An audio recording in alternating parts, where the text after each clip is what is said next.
د سپین بولدک چمن دروازې سره د طالبانو او پاکستاني ځواکونو ترمنځ نښتې مرګ ژوبله اړولې. په سلامونو هرکلی کوم. که غواړئ چې بشپړ معلومات ترلاسه کړئ نو تر پایه راسره اوسئ. د افغانستان سویل کندهار کې د سپین بولدک چمن ترمنځ پر ډیورنډ کرښه د طالبانو او پاکستاني امنیتي ځواکونو ترمنځ د نښتې راپور ورکړل شوی دی. د راپورونو له مخې د نښتې او هوان مرمۍ د لګېدو له امله مرګ ژوبله هم اوښتې ده. ویل کېږي چې اوس جګړه درېدلې ده، خو دواړو غاړو ته ځاني زیانونه رسېدلي دي.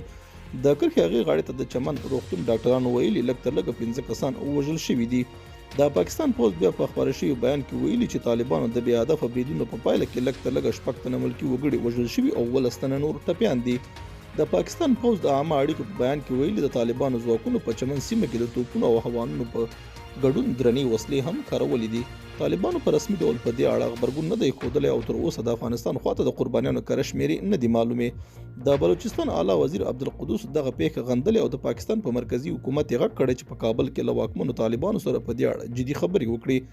افغانستان کې یو طالب چارواکي ویلي د یو طالب د وژل کېدو او 3 ولسي وګړو په ګډون د 9 تنو د ټپي کېدو خبر ورکړل شوی دی.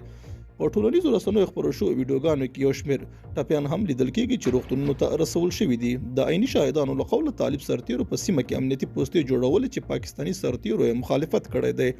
پاکستاني چارواکو افغانستان کې د طالبانو حکومت اوس په رسمي ډول د پیښې د علت او مرګ ژوبلې کره شمېرو په اړه څه نه دي ویلي. وړاندې هم څو ځله پر ډیورنډ کرښه د افغان طالبانو او پاکستاني ځواکونو ترمنځ نښته شوې وه چې د مالي زیان ترڅنګ مرګ ژوبله هم اړولې ده. تیره میاشت په سپین بولدک کې یو وسلوال کس لخوا پر پاکستاني ساتونکو د ډزو له امله د چمن دروازه د خلکو د تګ راتګ په مخ تړل شوې وه چې وروسته بیا د خبرو اترو په ترڅ کې بیرته پرانیستل شوه. دا زموږ نننی چمتو شوی مطلب. تر بیا ښه وخت او ښې چارې.